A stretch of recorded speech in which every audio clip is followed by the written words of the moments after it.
Okay, folks. Hey, it's your buddy Mike Messier. We got a late night, very late night rant. Requested rant once again. Michael AJ Norris requested a rant.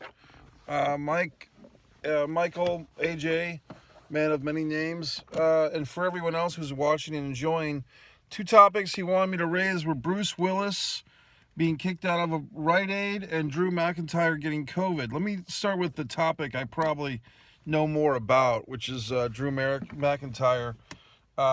First of all, I've got nothing against Drew McIntyre. In fact, I enjoy Drew McIntyre as a pro wrestler. I feel bad for the guy. Look, there's a lot more people I feel bad for than Drew McIntyre, okay? Everyone that's lost people to COVID, the people we've lost, starving people, all those people I feel worse than Drew McIntyre. But Drew has kind of inherited this throne of WWE championship and everything at a really bad time in the world. Obviously, he did not get his, quote, WrestleMania moment in front of a big crowd. He won the championship, the WWE championship, over Brock Lesnar on a soundstage with no fans in the audience. So, yeah, I mean, Drew kind of got screwed, and we all know it. And he's hung in there, and he's switched the title with Randy Orton, and now he has COVID, and he's still the champion. And I think on Raw, I mean, from what I gathered, I did not watch every segment of Raw, but basically I did see Drew speaking a little bit. It didn't seem like they were stripping him of the title. They were just going to kind of try and keep with the plan and hope that Drew, at a however tall he is, 6'10" or 7 feet even, whatever, hoping that he'll be physically capable getting over COVID. I guess they want to keep him in this Royal Rumble match, and I don't know if that's the safest thing. Maybe they just didn't want to rush to judgment or rush to decision, meaning they being WWE. They want to see if Drew will be in fighting shape to make his Royal Rumble match. And if he's not, they can switch it at the last minute. And now we're in the days, folks, with the WWE Network, instead of the old school traditional pay-per-view method for WWE. You can't really complain if wrestlers don't show up. You're paying a $10 monthly fee. You can't really complain if a pay-per-view is not that good or if they had a talent dropped out. I mean, it makes me go back to that 98 Royal Rumble, or was it 98 No Way Out pay-per-view 8-man tag when Shawn had a back injury. They didn't tell you until the last day of the show. They gave you this whole big impression. It was going to be a big surprise. I was thinking it might be Sid. It turned out to be Savio Vega. So there you go. As far as other things, so what do I think about the Drew thing? And I was texting or messaging with Michael AJ Norris about this.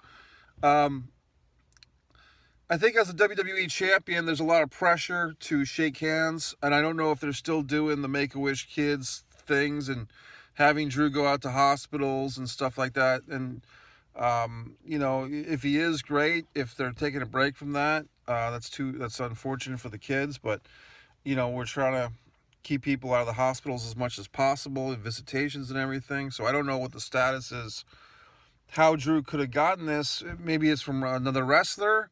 You had all those, older legends, except Tori Wilson looking very gorgeous, as always. I mean, she just gets better with age. But you had all these legends, and you don't know if one of the legends had COVID. You saw Hogan and Drew McIntyre do a backstage segment. You don't know if Drew or Hogan breathed on each other.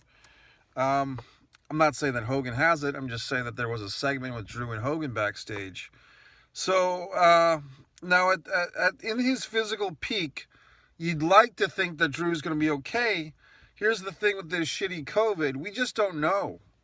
That's the worst part. We don't know. We still don't know. A year later, we're almost a year deep into this thing, or we are past a year.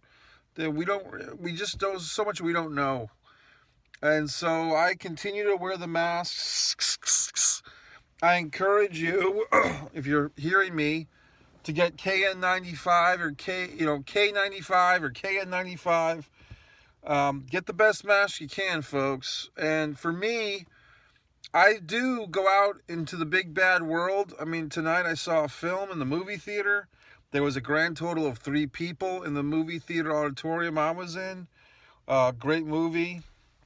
I thought it was pretty damn good. And I know that some people are pissed off when they hear me say things like this because they're in areas where the movies aren't open or they don't feel safe going.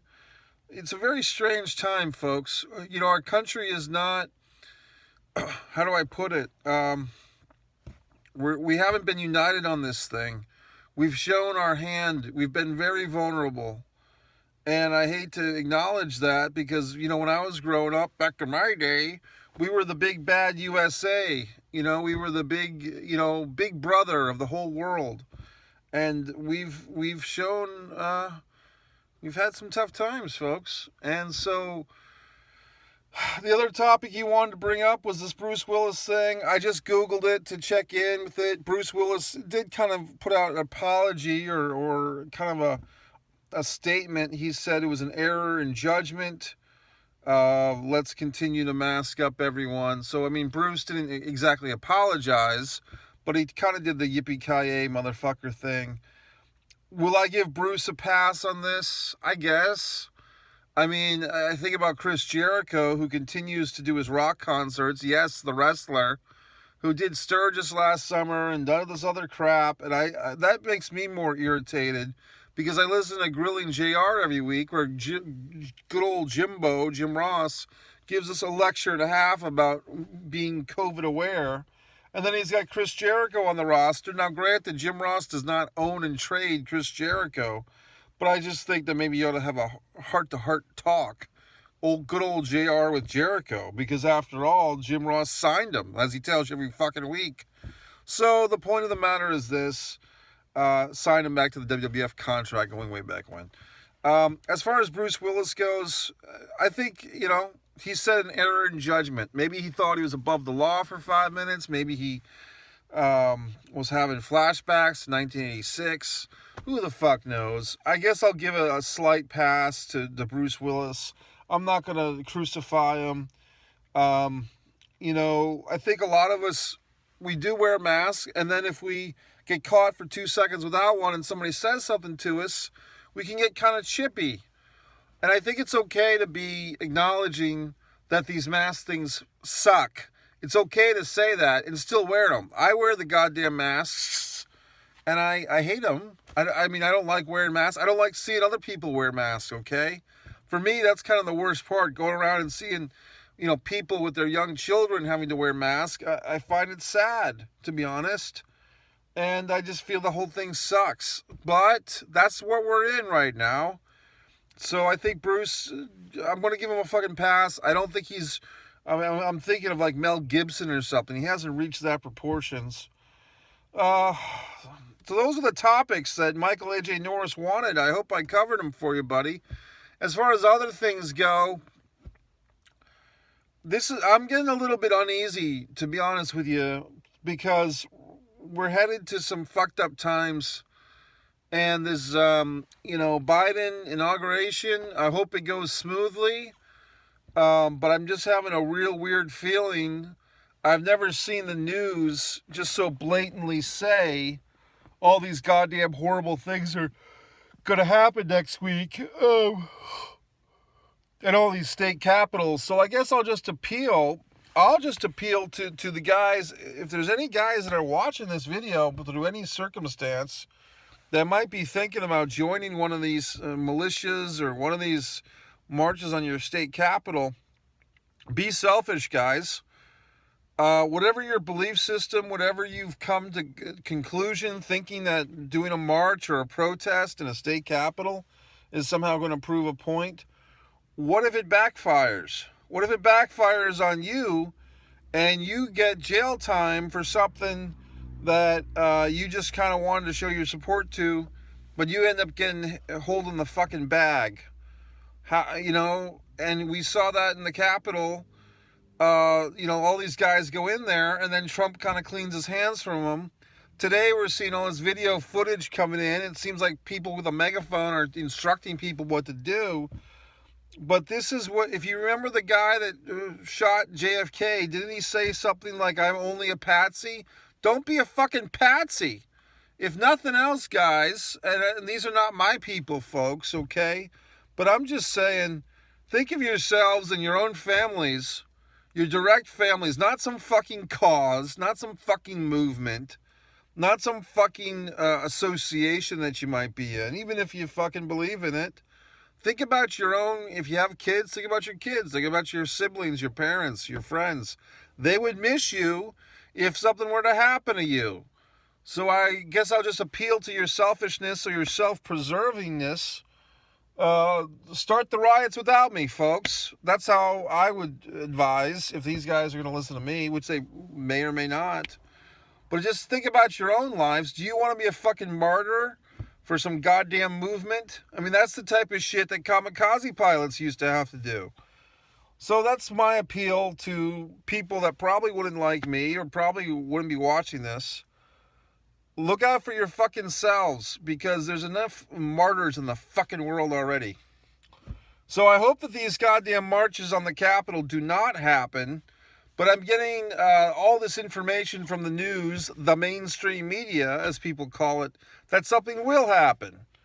I guess it occurred to me just a few minutes ago before I did this video, the urgency and the relevance of this all. And I don't know if there's anything I can personally fucking do to stop it, or you can do to personally fucking stop it, other just than if you know people that might be on the fringe or on the border of doing these god-awful things, try to appeal to them and say, hey, look, there's no good going to come from you doing some fucking protest or some march or some riot. And I know that there's a difference between a protest and a riot, and there's a difference between a protester and a rioter. I get that, and that's my line.